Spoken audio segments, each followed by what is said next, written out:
नमस्कार, न्यूज 18 के digital platform पर आपका बहुत स्वागत है। मैं हूं आपके साथ अंशिका पाठक।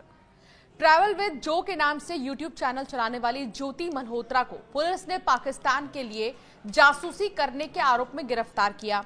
ज्योति पर आरोप है कि उसने पाकिस्तान की खुफिया एजेंसी आईएसआई तक भारतीय सेना से जुड़ी कई संवेदनशील जानकारियां पहुंचाई हैं।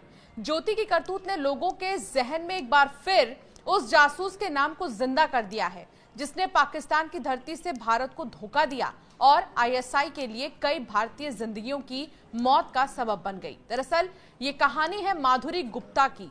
माधुरी गुप्ता नाम की एक पाकिस्तानी जासूस की। माधुरी गुप्ता कोई सोशल मीडिया स्टार नहीं थी, वो एक अनुभवी राजनयिक थी जो इस्लामाबाद में भारतीय उच्चायोग में प्रेस और सूचना विभाग की दूसरी सचिव थी। उनकी कहानी ज्योति से बिल्कुल अलग है पर बेहद चौंकाने वाली है।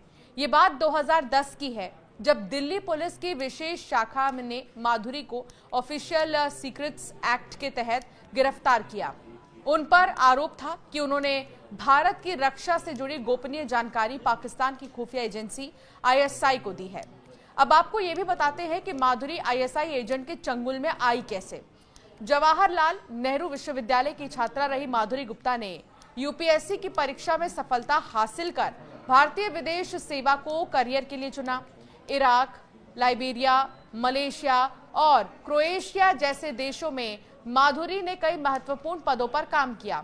उर्दू भाषा पर जबरदस्त पकड़ के चलते 2007 में माधुरी को इस्लामाबाद स्थित भारतीय उच्चायोग में द्वितीय सचिव यानी कि प्रेस और सूचना के रूप में तैनात किया गया। उनका काम पाकिस्तानी मीडिया को स्कैन करना और भारत के लिए महत्वपूर्ण रिपोर्ट्स तैयार करना था।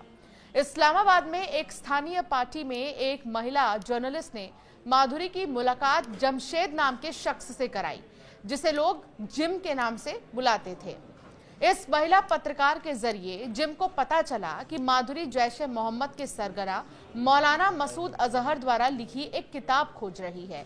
बस यहीं से जिम को एक मौका मिल गया और उसने इस किताब को ढूंढने के बहाने माधुरी से नजदीकी बढ़ाना शुरू कर दिया। कुछ ही दिनों में 30 साल के जमशेद में 52 साल की माधुरी को पूरी तरह से अपने प्यार में फंसा लिया। 52 साल की माधुरी उस समय जमशेद के प्यार में इस कदर डूब गई थी कि वो उससे शादी करने और इस्लाम अपनाने तक को तैयार थी। जमशेद ने साजिश के तहत माधुरी से उसके राज जानना शुरू कर दिया था। एक दिन जमशेद को पता चला कि वो भारत सरकार से बेहद खफा है। इस नाराजगी की वजह उसकी 2 साल की छुट्टी नामंजूर होना और वेतन रोका जाना था। जमशेद ने इसी बात का फायदा उठाकर उसे भारत के खिलाफ भड़काना और अपने मंसूबों के लिए तैयार करना शुरू कर दिया था।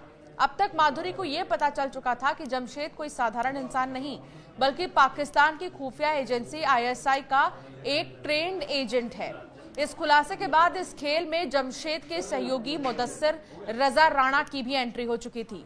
अब जमशेद और मुदस्सिर के इशारे पर माधुरी ने भारतीय सेना और रॉ से जुड़े ऑपरेशन से जुड़ी गोपनीय जानकारियां साझा करना शुरू कर दिया था।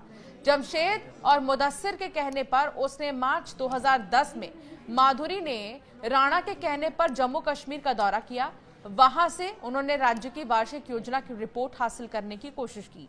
2009 में भारतीय खुफिया एजेंसियों को शक हुआ कि इस्लामाबाद में तैनात एक राजनयिक पाकिस्तान के आईएसआई को गोपनीय जानकारी दे रहा है।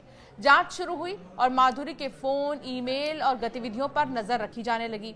तफ्तीश में यह पाया गया कि माधुरी ने भारतीय खुफिया एजेंसी रॉ और नीतिगत फैसलों से जुड़ी संवेदनशील जानकारी आईएसआई को दी है।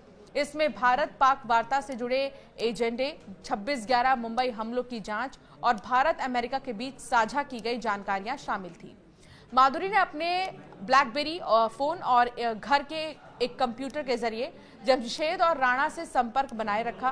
उन्होंने न केवल गोपनीय दस्तावेज साझा किए बल्कि भारत में काम कर रहे खुफिया अधिकारियों के नाम और ईमेल पासवर्ड भी लीक किए।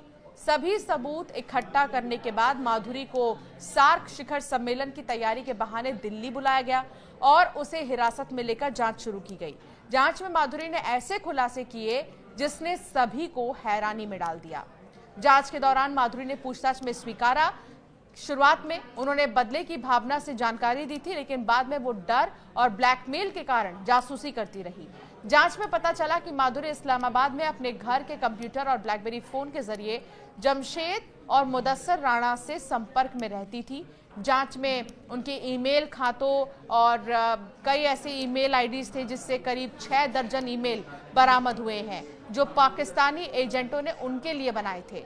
पुलिस की रिपोर्ट में यह भी खुलासा हुआ है कि मार्च 2010 में माधुरी ने राणा के कहने पर जम्मू कश्मीर का दौरा किया था।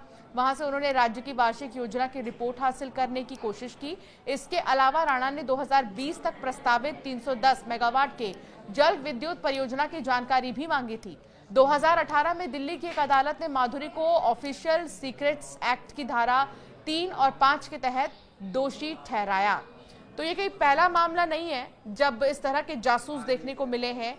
इससे पहले भी ऐसे कई मामले सामने आ चुके हैं। हालांकि ट्रैवल विद जो के नाम से यूट्यूब चैनल चलाने वाली ज्योति मल्होत्रा जो कि जासूसी कर रही थी और पाकिस्तान का एक अधिकारी दानिश नाम के व्यक्ति के साथ संपर्क में थी, वो ये बताता था कि कब, कहां, कैसे, किस एंगल से वीडियो बनाना है। और यही करती थी ज्योति मल्होत्रा, अलग अलग जगहों पर जाती थी, वीडियोस बनाती थी और उन एंगलों को पाकिस्तान तक पहुंचाती थी। ऐसे कई और बड़े खुलासे लगातार हो रहे हैं। आप तक हर खबर सबसे पहले हम पहुंचाते रहेंगे। आपका क्या मानना है इस मामले पर, हमें जरूर कमेंट कर बताएं।